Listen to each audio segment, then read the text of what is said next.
Around the World in 80 Days by Jules Verne. Chapter 28, in which Passepartout does not succeed in making anybody listen to reason.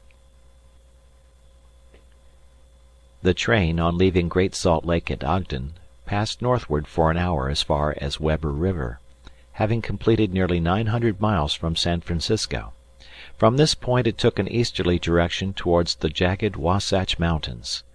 It was in this section included between this range and the Rocky Mountains that the American engineers found the most formidable difficulties in laying the road, and that the government granted a subsidy of $48,000 per mile, instead of $16,000 allowed for the work done on the plains.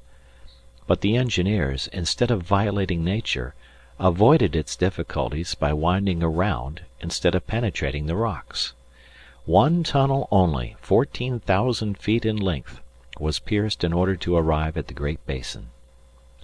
The track up to this time had reached its highest elevation at the Great Salt Lake. From this point it described a long curve, descending towards Bitter Creek Valley, to rise again to the dividing ridge of the waters between the Atlantic and the Pacific. There were many creeks in this mountainous region, and it was necessary to cross Muddy Creek, Green Creek, and others upon culverts. Passepartout grew more and more impatient as they went on, while Fix longed to get out of this difficult region, and was more anxious than Phileas Fogg himself to be beyond the danger of delays and accidents, and set foot on English soil. At 10 o'clock at night the train stopped at Fort Bridger Station, and 20 minutes later entered Wyoming territory, following the valley of Bitter Creek throughout. The next day, 7th December, they stopped for a quarter of an hour at Green River Station. Snow had fallen abundantly during the night, but, being mixed with rain, it had half melted and did not interrupt their progress.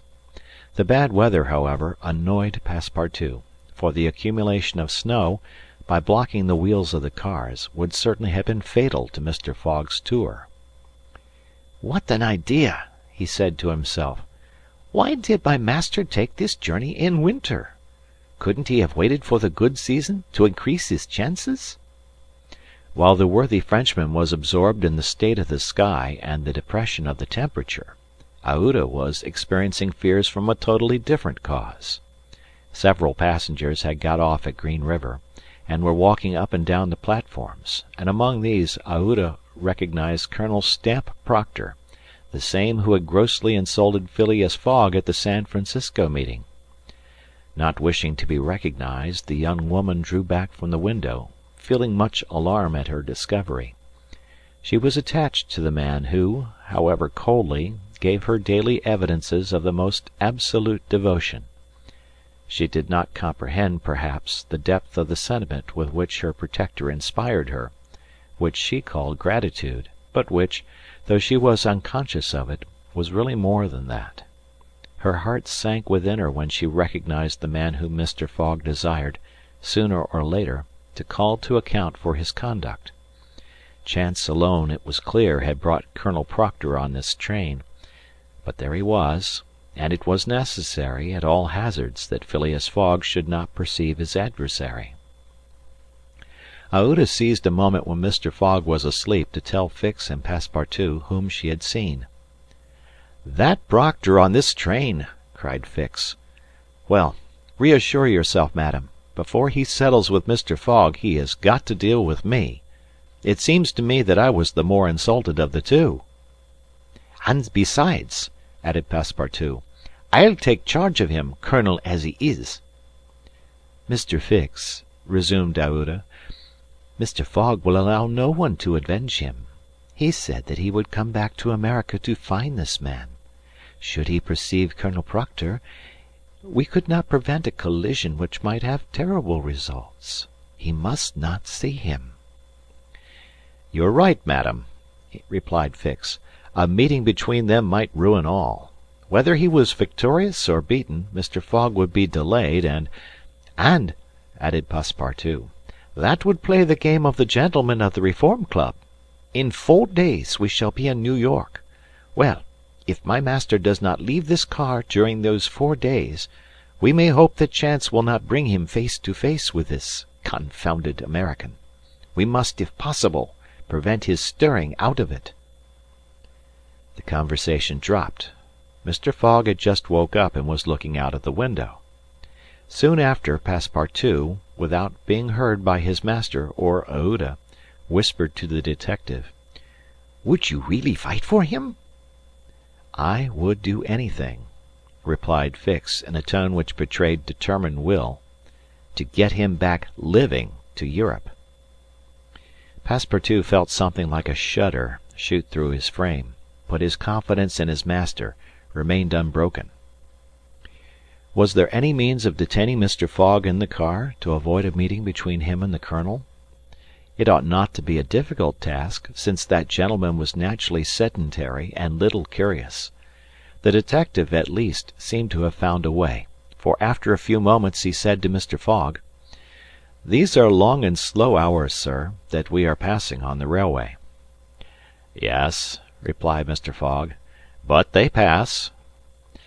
"You were in the habit of playing whist," resumed Fix, "on the steamers." "Yes, but it would be difficult to do so here. I have neither cards nor partners." "Oh, but we can easily buy some cards, for they are sold on all the American trains. And as for partners, if Madame plays—" "Certainly, sir," Aouda quickly replied.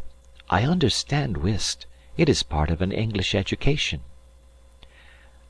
"I myself have some pretensions to playing a good game.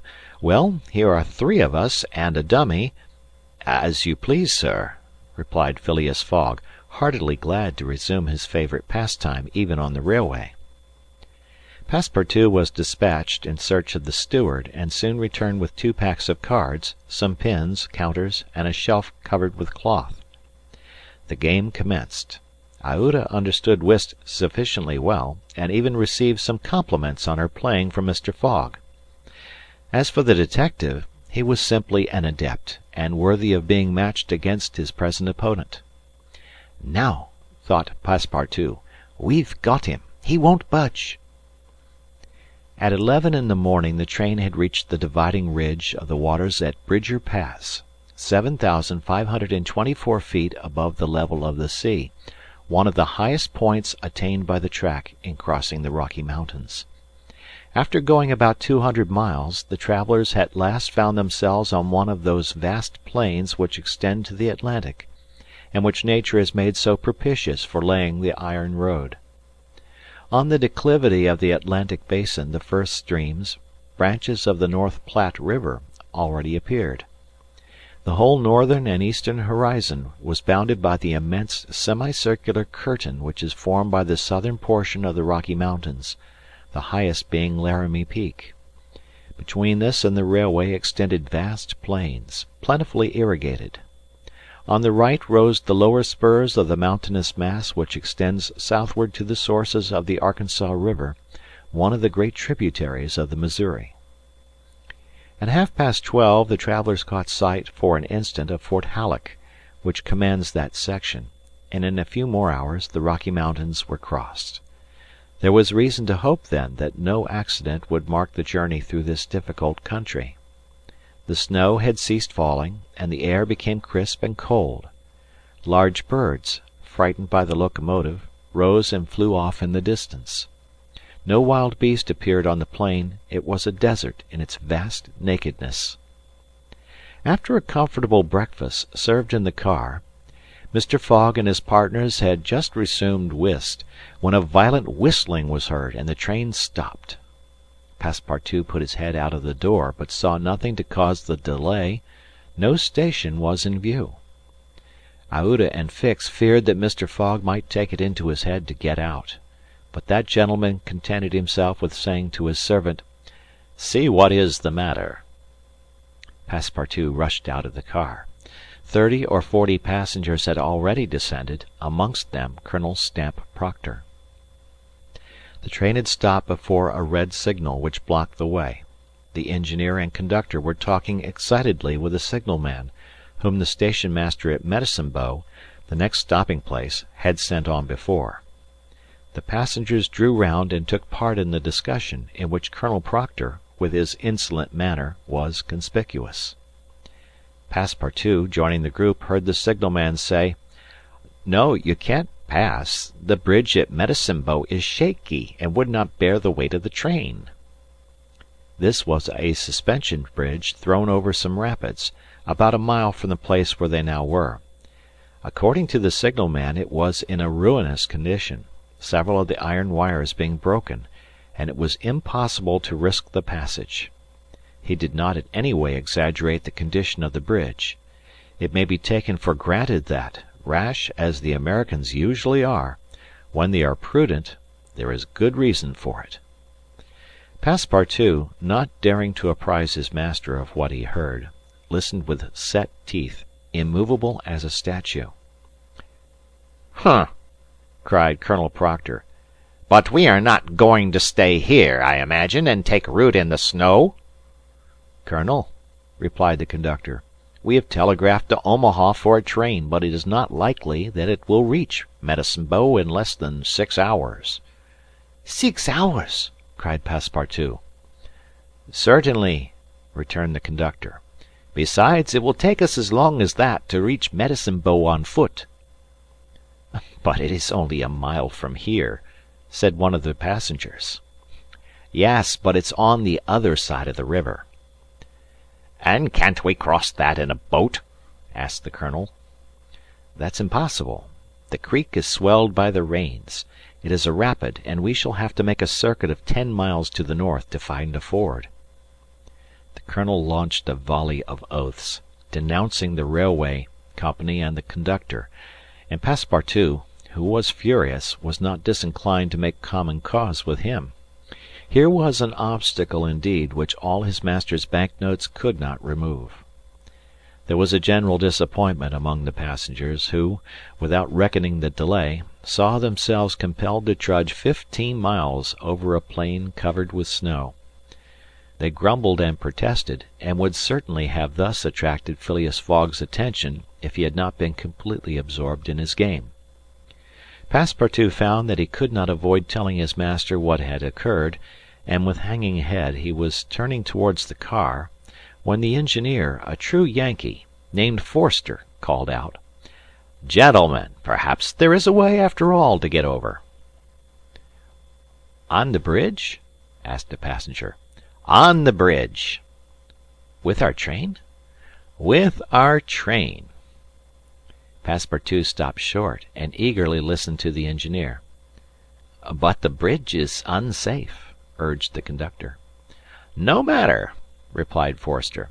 "I think that by putting on the very highest speed we might have a chance of getting over." "The devil!" muttered Passepartout. But a number of the passengers were at once attracted by the engineer's proposal, and Colonel Proctor was especially delighted, and found the plan a very feasible one. He told stories about engineers leaping their trains over rivers without bridges, by putting on full steam, and many of those present avowed themselves of the engineer's mind. "We have 50 chances out of 100 of getting over," said one. 80, 90. Passepartout was astounded, and though ready to attempt anything to get over Medicine Creek, thought the experiment proposed a little too American. "Besides," thought he, "there's a still more simple way, and it does not even occur to any of these people.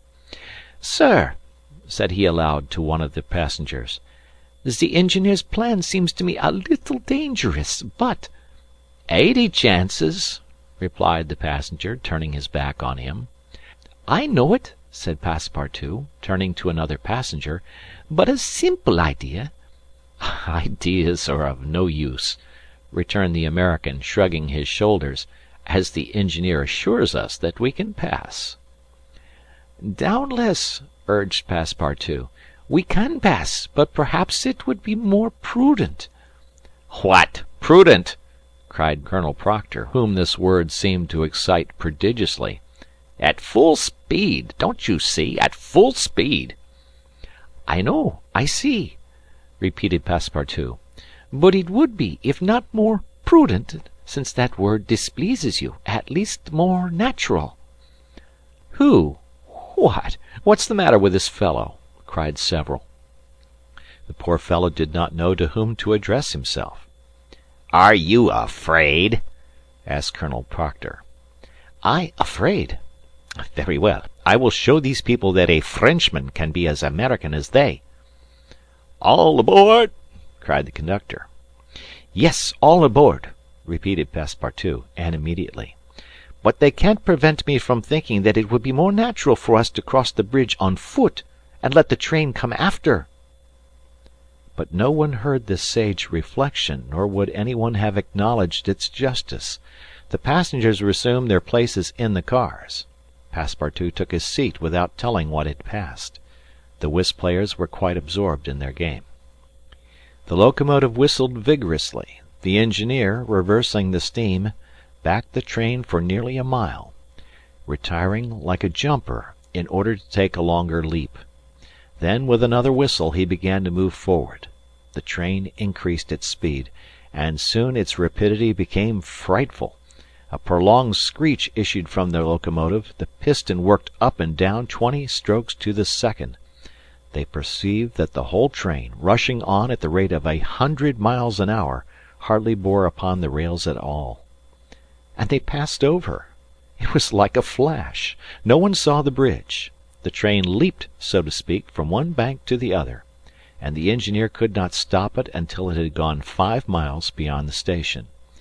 But scarcely had the train passed the river, when the bridge, completely ruined, fell with a crash into the rapids of Medicine Bow. End of chapter.